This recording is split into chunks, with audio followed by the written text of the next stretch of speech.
नमस्कार दोस्तों, स्वागत है आपका स्टडी फॉर सिविल सर्विसेज में। यूपी ट्रिपल एससी पीटी की तैयारी कर रहे हैं तो फ्री वाला हमारा टेलीग्राम जरूर ज्वाइन कर लीजिएगा, जिसका कि पूरा नाम है UP triple SC PET by study for civil services, यानी कि @UP triple SC PET by study for civil services, बिना किसी स्पेस के, ना कोई अंडरस्कोर है। लगातार उसमें यूपी ट्रिपल एससी पीईटी से जो सिलेबस है जितनी भी, उसको पिक्स के फॉर्म में दे रहे हैं, बिल्कुल शॉर्ट पिक्स है। उतना अगर आप जो है कर लेंगे, काफी कुछ जो जितना भी पीटी में जीएसजी के करंट अफेयर है, सारी जो है हम लोगों की तैयारी हो जाएगी। उसी में टेस्ट सीरीज का भी लिंक मिलेगा, क्विज भी उसी में चालू कर दिया है। लगातार उसको फॉलो करके रखिए, लगातार आपके लिए लगे हुए हैं, आप देख रहे होंगे।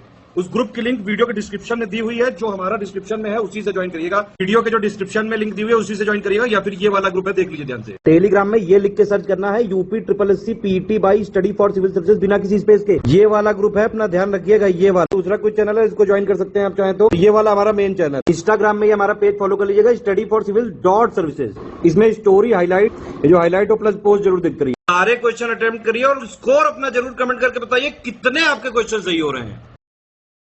दोस्तों, UP triple SC PET exam के लिए क्विजेज आपकी लगातार चल रही हैं और आज की क्विज में कुल मिलाकर 100 एमसीक्यूज हैं। तो आइए शुरू करते हैं।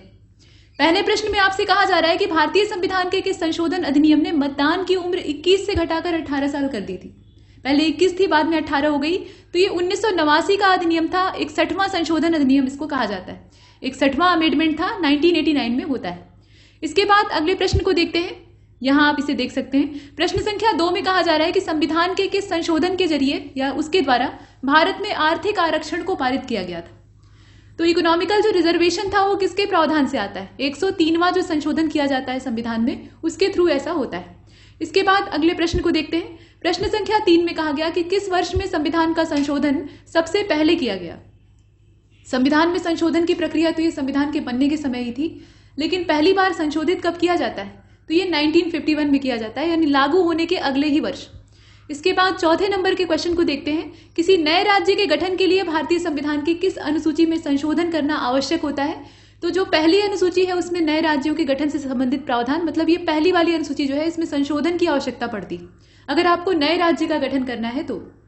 इसके बाद प्रश्न संख्या 5, इसमें कहा गया कि भारतीय संविधान का जो अनुच्छेद 368 है, इसका संबंध किससे है। तो संशोधन की प्रक्रिया से, ठीक है, संविधान में मतलब कॉन्स्टिट्यूशनल जो आप अमेंडमेंट कहते हैं ना, वो इसी से लिया गया है और साउथ अफ्रीका के संविधान से हमने इसे बोरो किया है, इस प्रक्रिया को।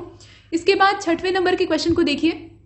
संविधान का निम्नलिखित में से कौन सा संशोधन केंद्र तथा राज्य के मंत्रिपरिषद के मंत्रियों की अधिकतम संख्या को सीमित करता है, मतलब उसकी एक लिमिट बना के रखता है।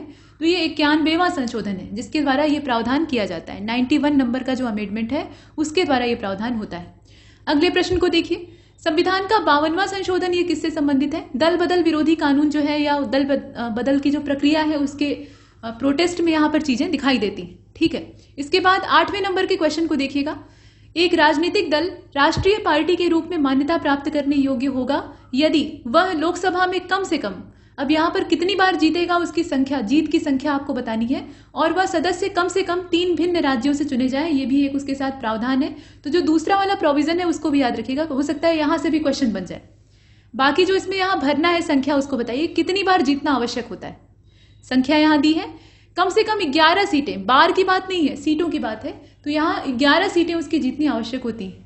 ऐसा आप करेंगे तभी जाकर आप एक राजनीतिक मतलब जो राजनीतिक दल है वो राजनीतिक पार्टी के रूप में मान्यता प्राप्त कर पाएगा। इसके बाद प्रश्न संख्या 9 को देखिए। यहाँ कहा गया कि निम्नलिखित में से कौन सा राजनीतिक दल मान्यता प्राप्त राजनीतिक दल बनना चाहता है। मतलब प्रश्न असल में आपसे ये पूछ रहा है कि यदि कोई राजनीतिक दल मान्यता प्राप्त राज्य राजनीतिक दल बनना चाहता है तो उसे क्या करना चाहिए। तो किसी विधानसभा के आम चुनाव में कम से कम, यहाँ राज्य शब्द जुड़ा है ना, तो आम चुनाव में कम से कम 6% जो वैध वोट हैं उससे जीतना आवश्यक होगा, और कम से कम 2 सीटें जीतने की आवश्यकता होगी।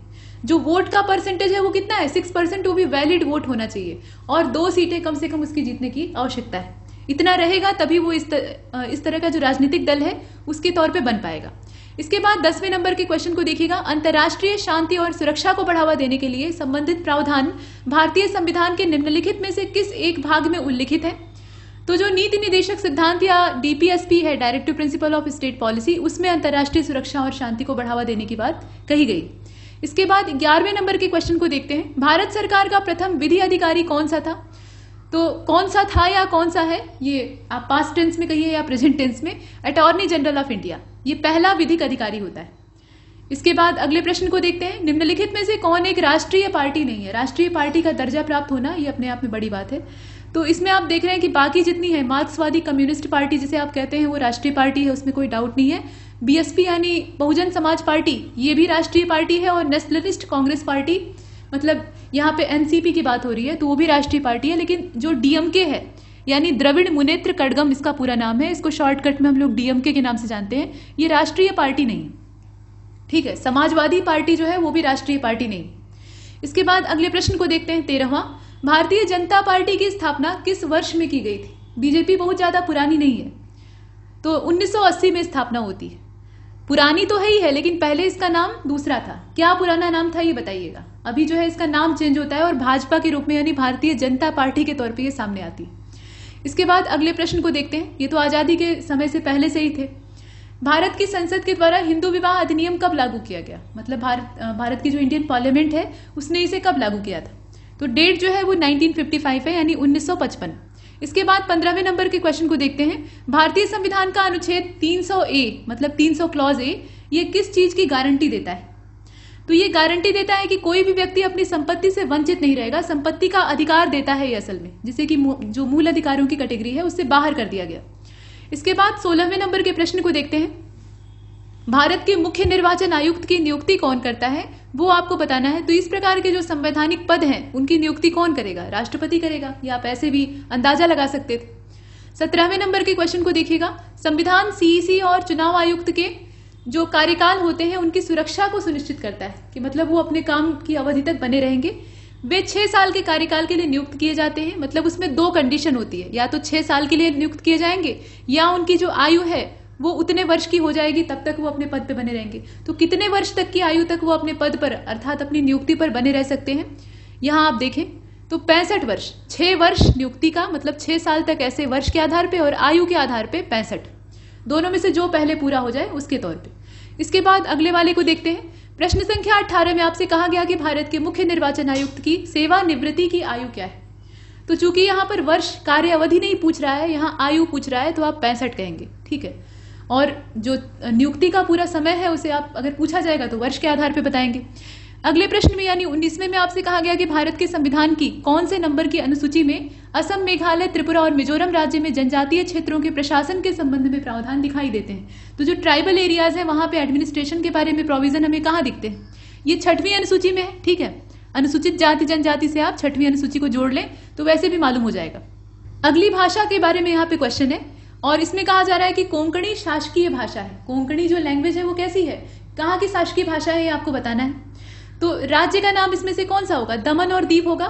ठीक है, हालांकि अब दिक्कत यह है कि यहाँ पर जो शासकीय भाषा है उसके तौर पे दमन, दीव और दादरा नगर हवेली को तो एक में मर्ज कर दिया गया है, तो इसी वजह से केंद्र शासित प्रदेशों की संख्या 8 हो गई है।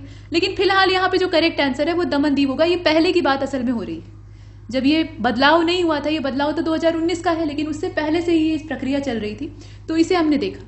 इसके बाद अगले प्रश्न को देखते हैं, कौन सी अनुसूची के तहत अनुसूचित क्षेत्रों और अनुसूचित जनजातियों के प्रशासन और नियंत्रण के प्रावधान किए जाते हैं? तो यहाँ पर देखिए क्षेत्र भी दिया है ना, तो क्षेत्र के हिसाब से देखा जाए तो ये 5वीं अनुसूची। ठीक है, इसके बाद 22वें नंबर के क्वेश्चन को देखते हैं, भारतीय संविधान का कौन सा अनुच्छेद अनुसूचित क्षेत्रों और जनजातीय क्षेत्रों के प्रशासन से जुड़ा हुआ है? यहाँ पर अनुच्छेद पूछ लिया, पीछे क्या था? पीछे वहां अनुसूची पूछी गई थी। अब इसमें से अनुच्छेद आप देखकर बताइए। तो इसका हो जाएगा 244। देखिए आर्टिकल नंबर 244 जो है इसमें अनुसूचित क्षेत्रों और जनजातीय क्षेत्रों का प्रावधान दिखाई देता है।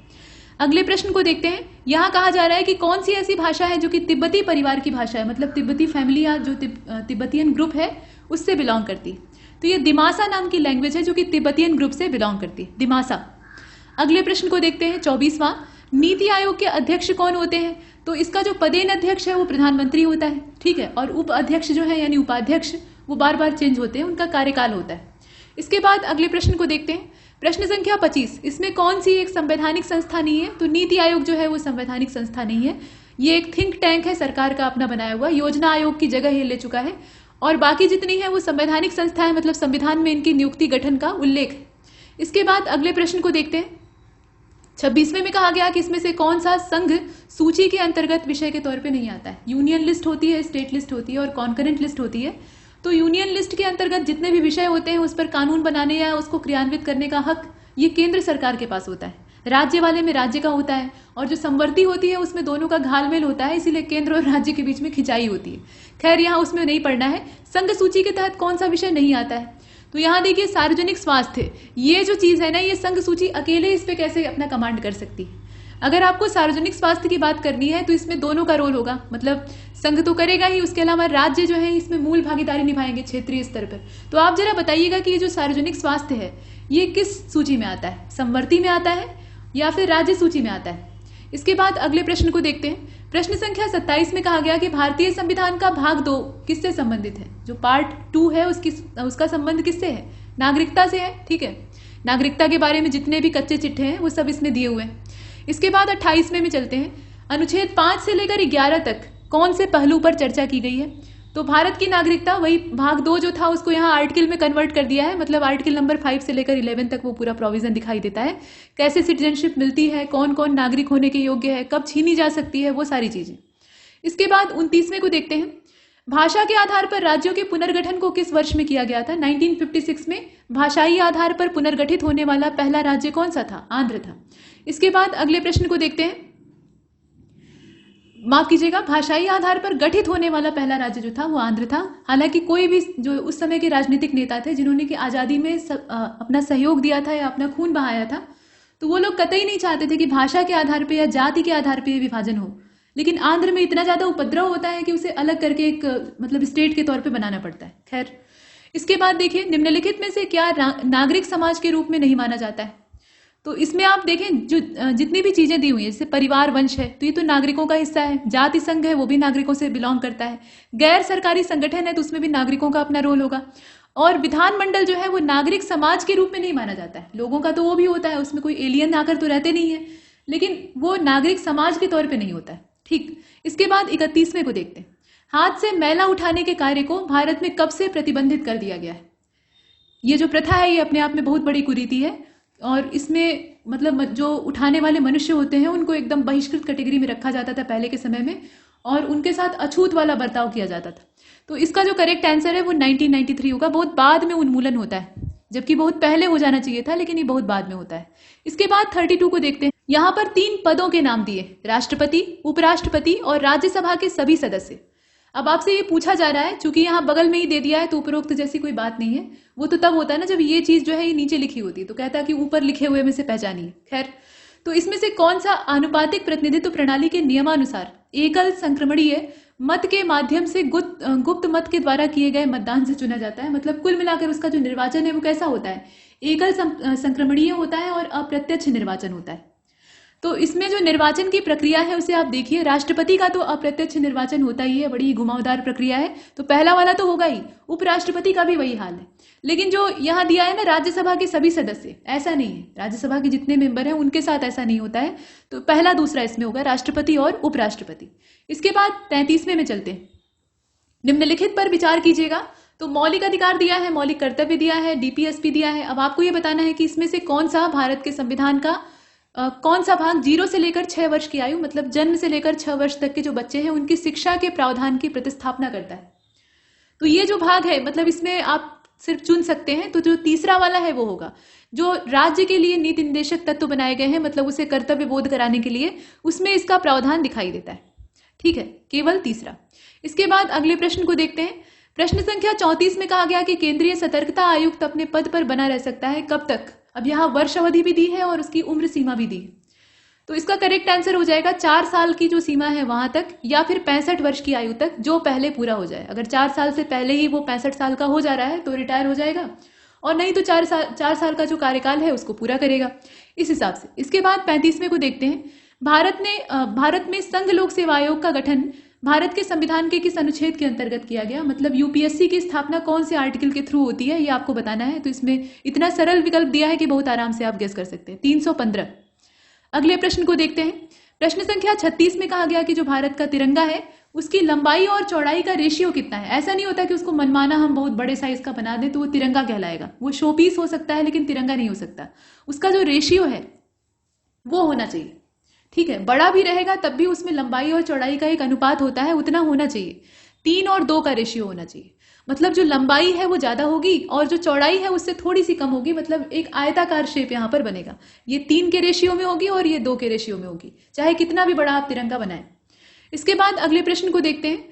प्रश्न संख्या 37 में कहा गया कि भारत के संविधान के किस अनुच्छेद के अंतर्गत हिंदी को शासकीय भाषा घोषित किया गया। ये कौन सा आर्टिकल है? अभी हिंदी दिवस आने वाला है 14 सितंबर को, तो उसके लिए आप इसे पढ़ सकते हैं। अब इसमें बताइए, देखिए 343 यहाँ आर्टिकल पूछ रहा था, तो आर्टिकल नंबर 343 इसके द्वारा हिंदी को शासकीय भाषा के तौर पे घोषित किया गया।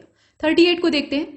त्रिपुरा को कब पूर्ण राज्य का दर्जा मिलता है? उससे पहले वो विशेष राज्य या केंद्र शासित प्रदेश के तौर पे था, तो ये है 1972 का अमेंडमेंट होता है, उसके द्वारा इसे पूर्ण राज्य का दर्जा दिया जाता है।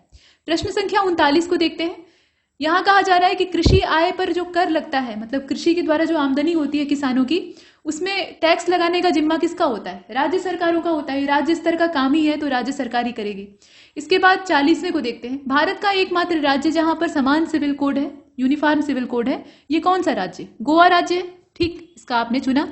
इसके बाद 41वें में चलते हैं। राजनीतिक प्रजातंत्र का तात्पर्य जीवन विधा से है, मतलब उस जीवन विधा से है जो कि जीवन में सैद्धांतिक रूप से उदारता, समानता और भ्रातृत्व यानी भाईचारे को स्वीकारती है। ये एक अच्छा वाला कथन है, तो किसका है? इसमें सब अच्छे अच्छे लोगों के नाम दिए हैं, जैसे डॉक्टर BR अम्बेडकर हैं, डॉक्टर राजेंद्र प्रसाद हैं, डॉक्टर सर्वपल्ली राधाकृष्णन है, डॉक्टर राम मनोहर लोहिया हैं, सभी अपने आप में मूर्धन्य हैं। तो देखिए इसका करेक्ट आंसर हो जाएगा डॉक्टर BR अम्बेडकर। ठीक, इसके बाद अगले प्रश्न को देखते हैं। प्रश्न संख्या 42 में कहा गया कि मानसिक विक्षिप्त भारतीय दंड संहिता के किस धारा में सन्निहित है? मतलब ये जो प्रावधान है या विवरण है, ये कहां पर मिलता है? इंडियन पीनल कोड में। तो इंडियन पीनल कोड यानी IPC की जो धारा 84 है, उसमें इसका प्रावधान हमें दिखाई देता है। इसके बाद 83वें को, माफ कीजिएगा 43वें को देख लीजिए। 43वें में कहा गया कि सूचना के अधिकार के संबंध में निम्नलिखित में से कौन सा कथन सही है? तो इसमें आप देख रहे हैं कि बाकी जितने हैं वो सभी गलत हैं, कि राजनीतिक अधिकार है, सामाजिक अधिकार है, कुछ नहीं है, कुछ तो है ही है। और ये कैसा अधिकार है? एक कानूनी अधिकार, विधिक अधिकार। हम सूचना प्राप्त करने का हक रखते हैं और कानून हमें इसका पूरा राइट देता है। इसके बाद 44वें को देखते हैं। 44वें में कहा गया कि संसद के खर्च किसके द्वारा कंट्रोल किए जाते हैं, उस पर निगरानी रखने का काम कौन करता है? तो ये जो कैग होता है ना, controller and auditor general of India, उसके द्वारा किया जाता है, नियंत्रक और महालेखा परीक्षक। इसके बाद अगले प्रश्न को देखते हैं। द्वितीय प्रशासनिक सुधार आयोग यानी जो एडमिनिस्ट्रेटिव रिफॉर्म कमीशन है, सेकंड वाला, उसका गठन 31 अगस्त 2005 को किया गया। अब इसके अध्यक्ष कौन थे? ये जांच आयोग था, जांच करके अपनी रिपोर्ट देता है और ये काफी इंपॉर्टेंट रिपोर्ट होती है। तो वीरप्पा मोइली, ठीक है, वीरप्पा मोइली जो थे वो इसके अध्यक्ष। इसके बाद अगले प्रश्न को देखते हैं। फ्लाई ऐश ये काफी नुकसानदेह होती है, इसके निपटारे के लिए सरकार तरह तरह के प्रावधान करती है। तो ये असल में क्या चीज है? तो ये राख के छोटे छोटे पार्टिकल होते हैं जो कि फेफड़ों को खराब कर देते हैं और भी बहुत तरह की विकृति पैदा करते हैं। तो इसके द्वारा ईंटें बनाने के लिए फ्लाई ऐश से जो बनी हुई ईंटें होती हैं वो काफी हल्की होती हैं और टिकाऊ होती हैं। ठीक है, कोयले की खदानों का, मतलब कोयले का जहां दहन होता है वहां जो राख बचती है उससे भी फ्लाई ऐश का उत्पादन होता है। तो ये काफी नुकसानदेह है, इसका समुचित प्रबंधन करना आवश्यक है। इसके बाद 47 को देखते हैं। 47 में कहा गया कि कुडनकुलम परियोजना, ये काफी चर्चित थी पिछले समय में, ये किस राज्य में स्थित है? तमिलनाडु में है। ठीक है, कुडनकुलम का लोकेशन कहाँ है? तमिलनाडु में है। 48 को देखते हैं। उस पड़ोसी राज्य की पहचान साझा करिए जिसके साथ भारत अपनी सबसे लंबी सीमा साझा करता है। तो स्थलीय सीमा की अगर बात करें तो बांग्लादेश के साथ भारत सबसे लंबी सीमा साझा करता है। ठीक, अगले प्रश्न को देखते हैं। निम्नलिखित में से किस देश के साथ भारत की अंतर्राष्ट्रीय सीमा नहीं लगती है? तो पड़ोसी देश भले ही श्रीलंका हो, लेकिन सीमा वहां पर नहीं लगती, बीच में समुद्र है ना, हिंद महासागर। ठीक, तो श्रीलंका इससे बाहर है, बाकी सभी के साथ वो अपना बॉर्डर शेयर करता है। इसके बाद प्रश्न संख्या 50 में चलते हैं। कौन सा जिला भारत की अंतर्राष्ट्रीय सीमा पर स्थित है? तो इसमें अब आप देख रहे हैं गोरखपुर है, इसके अलावा जयपुर, किन्नौर, फुलेर। किन्नौर इसमें जो है वो अंतर्राष्ट्रीय सीमा पर स्थित है। अगले प्रश्न को देखते हैं। प्रश्न संख्या 51 में कहा गया कि भारत की सीमा कितने देशों के साथ लगती है? 7 देशों के साथ लगती है, 7 देश इसमें शामिल होते हैं। प्रश्न संख्या 52 को देखते हैं। भारत की स्थल सीमा की लंबाई कितनी है? 15,106 टू बी एग्जैक्ट। स्थलीय सीमा की बात हो रही है, यहां जलीय सीमा का कोई उल्लेख नहीं। प्रश्न संख्या 53 को देखिएगा। निम्नलिखित में से कौन सा या कौन से क्षेत्र 10 डिग्री चैनल के द्वारा अलग किए जाते हैं? तो ये जो चैनल है, चैनल का मतलब क्या? बीच में पानी वाला एरिया है जो कि 2 स्थल खंडों को अलग करने का काम करता है। तो यहाँ अंडमान और निकोबार जो द्वीप समूह है उसके बीच से गया है 10 डिग्री चैनल, और ये वही दोनों को अलग करता है, अंडमान को निकोबार से अलग कर देता है। प्रश्न संख्या 54 को देखते हैं। 54 में कहा जा रहा है कि भारत का सबसे दक्षिणी बिंदु कौन सा है, सबसे दक्षिणतम जो छोर है वो कौन सा है। तो यहाँ इंदिरा पॉइंट हो जाएगा, ठीक है। इंदिरा पॉइंट जो है ये सबसे एकदम से साउथ में चला जाएगा, मतलब साउथ वाला पार्ट है। और इंदिरा काल जो है ये उत्तरी है। किबिथु को अगर आप देख रहे हैं तो ये पूर्वी है, अरुणाचल वाला हिस्सा। और गुहार मोती जो है ये सबसे पश्चिमी है। इस प्रकार से ये बिंदु दिए हुए। अगले प्रश्न को देखिए, 55वां। प्रायद्वीपीय भारत का दक्षिणी छोर, सबसे दक्षिणी छोर कन्याकुमारी है। अब भारत की सीमा वहीं समाप्त हो जाती है, ऐसा नहीं है। भारत के अधिकार क्षेत्र में कई सारे द्वीप हैं जो कि हिंद महासागर में स्थित हैं। मूल रूप से उन्हें हम समूह के तौर पे देखते हैं, तो अंडमान निकोबार द्वीप समूह है, ढेर सारे उसमें द्वीप हैं। और छोटा सा जो द्वीप समूह है एटॉल वाला, वो लक्षद्वीप है, उसमें भी कई सारे हैं तब भी। तो आपको ये बताना है कि जो प्रायद्वीपीय पठारी वाला भाग है, मतलब मुख्य भूमि जो भारत की है, उसका दक्षिणी छोर कन्याकुमारी में स्थित है। तो इसमें आपको लोकेशन ये बतानी है कि वो भूमध्य रेखा या कर्क रेखा के किस दिशा में। तो इसमें सबसे करेक्ट आंसर होगा भूमध्य रेखा के उत्तर में है। आप जानते हैं कि इक्वेटर जो है वो पृथ्वी को बीच से डिवाइड करता है, मतलब इमेजिनरी लाइन है। और भारत इसमें नॉर्दर्न हेमिस्फीयर में है, यहाँ पे इसकी अवस्थिति है उत्तरी तरफ। तो इक्वेटर भारत से अगर आप देखें तो इक्वेटर किधर पड़ेगा, दक्षिण की ओर पड़ेगा। और इक्वेटर पे खड़े होकर अगर भारत को देखते हैं, भारत के किसी भी पार्ट को देखते हैं, तो आप उत्तर की ओर देख रहे हैं, तो यहाँ भूमध्य रेखा के उत्तर में। इसके बाद अगले प्रश्न को देखते हैं। प्रश्न संख्या 56 में कहा गया कि भारत ने पृथ्वी के धरातल पर कितने % को घेरा हुआ है, मतलब पूरे विश्व के क्षेत्रफल का भारत कितना % शेयर करता है। तो जनसंख्या के मामले में भारत भले ही सेकंड पोजीशन पे हो और अब जल्दी ही टॉप करने वाला है, लेकिन जो क्षेत्रफल है वो कम है, यही समस्या है।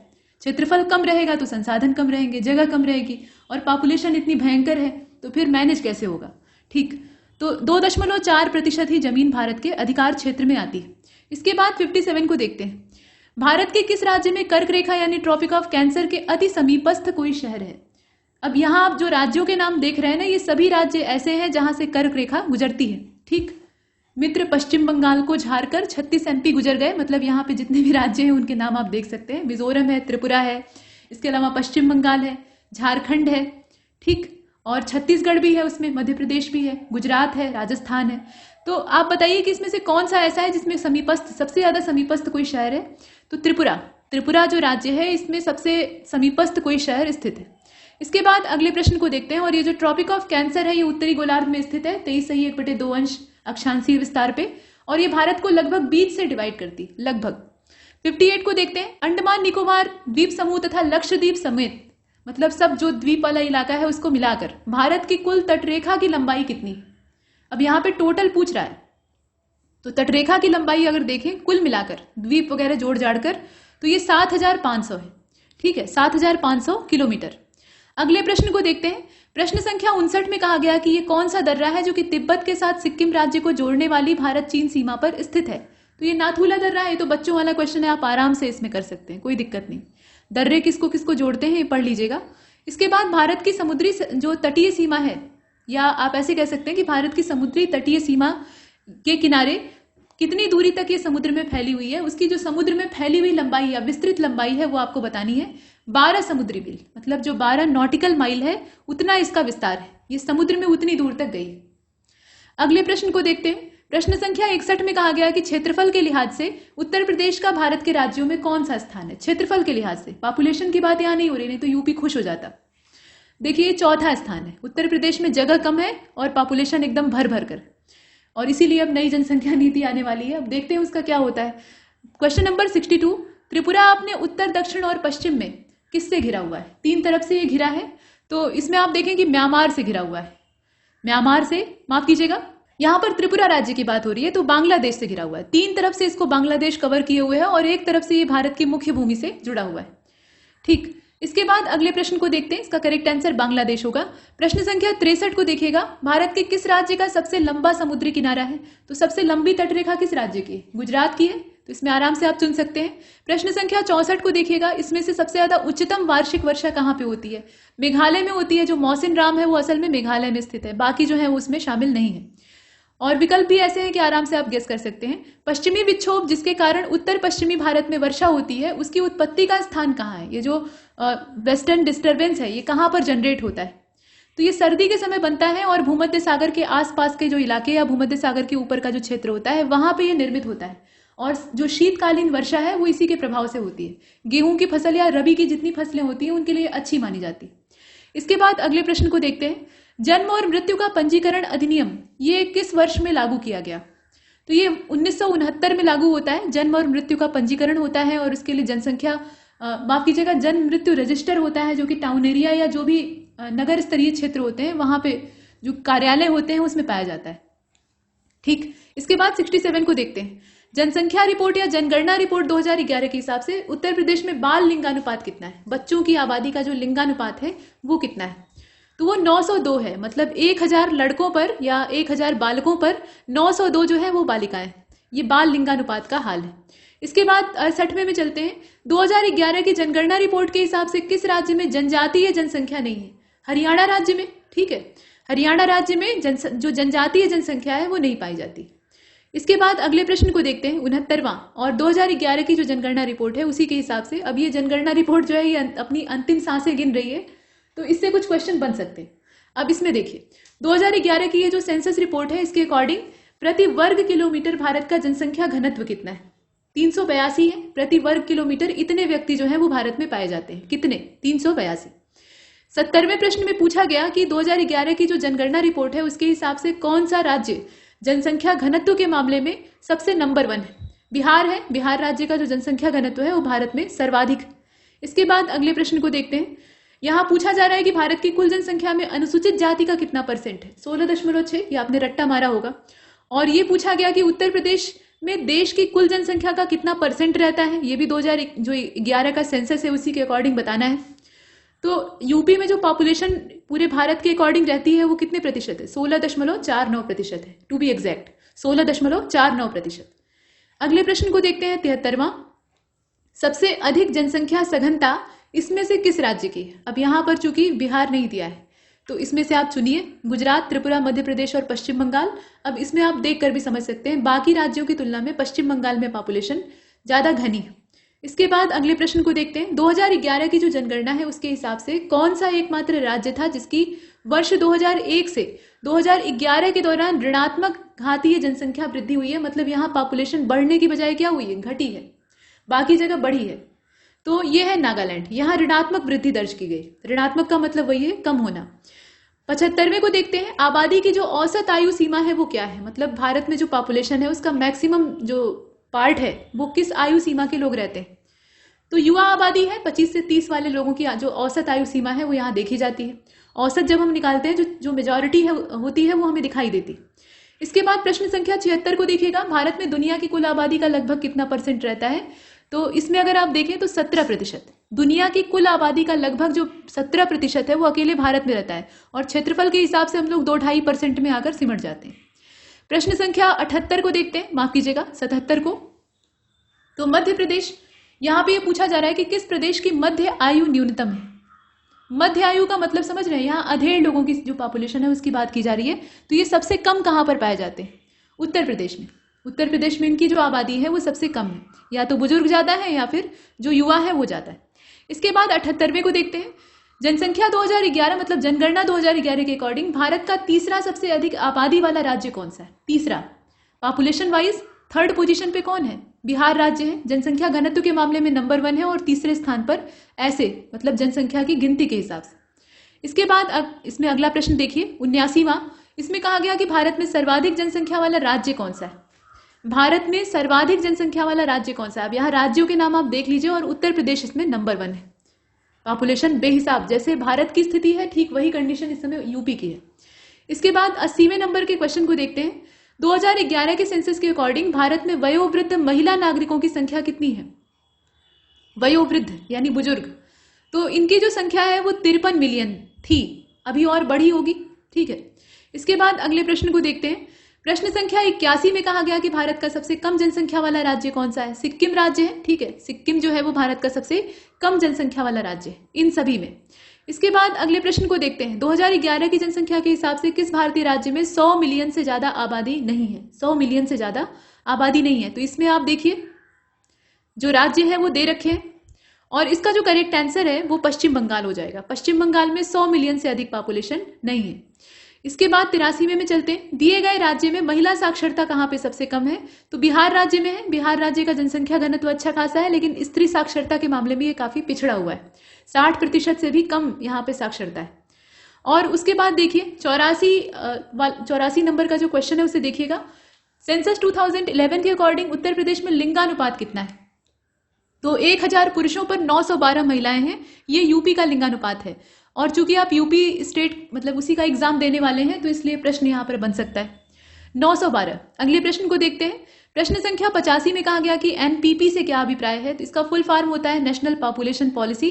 अभी ये चर्चा में है तो पूछी जा सकती है, इससे और भी क्वेश्चन आ सकते हैं। इसके बाद 86 को देखते हैं। 86 में आपसे ये कहा गया कि भारत की लगभग आधी जनसंख्या मात्र 5 राज्यों में रहती है, जनसंख्या का जो वितरण है उसके हिसाब से। निम्नलिखित में से कौन सा एक इन 5 घनी जनसंख्या वाले राज्यों में नहीं आता है? जो घनत्व है उसी के आधार पर यह देखा जाता है।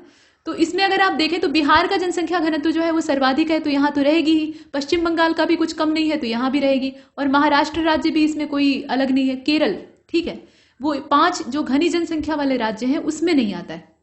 इसके बाद अगले प्रश्न को देखें, यानी 87वां। निम्नलिखित में से किस राज्य में भारत में मतलब किस राज्य में जो जनसंख्या का घनत्व है वो सबसे कम? तो जनसंख्या घनत्व के मामले में अगर देखा जाए, यहाँ जनसंख्या नहीं पूछ रहा है, जनसंख्या घनत्व पूछ रहा है, तो उसके लिए अरुणाचल प्रदेश हो जाएगा, सबसे कम यहीं पर है। अगले प्रश्न को देखिए 88वां। यहाँ कहा गया कि प्रति वर्ग किलोमीटर जनसंख्या घनत्व यूपी का कितना है? यहाँ भारत को नहीं पूछा जा रहा है। तो 829 है, मतलब 1 वर्ग किलोमीटर के दायरे में 829 लोग उत्तर प्रदेश में रहते हैं। बताइए मकान और जमीन कहाँ से मिलेगा? खाने के लिए अनाज चाहिए तो उसके लिए खेत भी तो चाहिए। इसके बाद देखिए अगले प्रश्न को 89वां।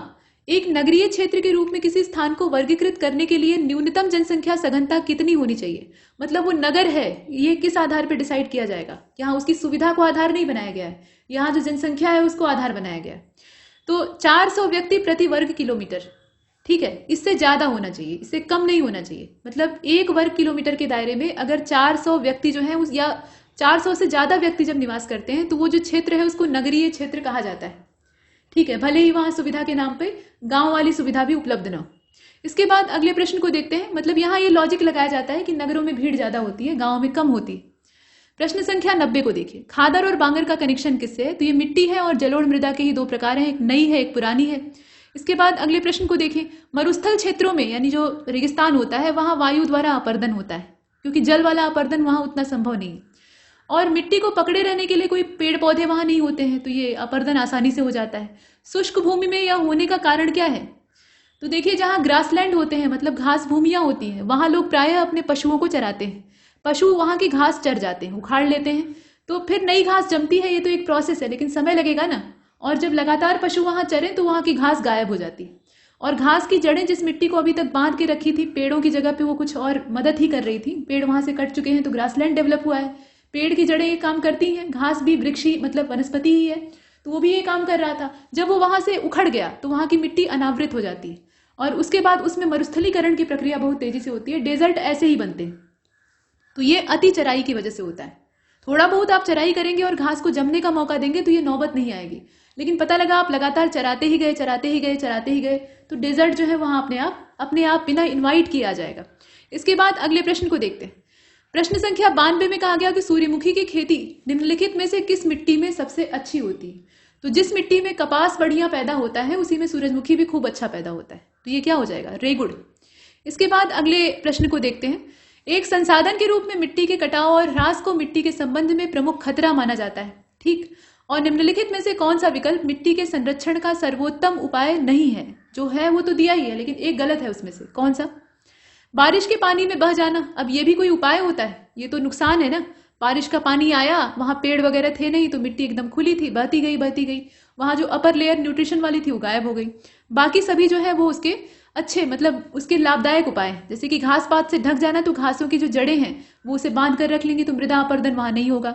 इसके अलावा शेल्टर बेल्ट जो होता है उसमें भी ये प्रक्रिया होती है, और कंटूर कल्टीवेशन में तो काफी अच्छी जो कल्टीवेशन की प्रक्रिया है उसे हम देखते हैं। अगले प्रश्न को देखते हैं। 94। कौन से प्रकार की मिट्टी भारत में सबसे ज्यादा पाई जाती है? तो जलोढ़ मृदा जो नदियों के द्वारा लाए गए निक्षेपों से बनती है वो यहाँ पे सर्वाधिक।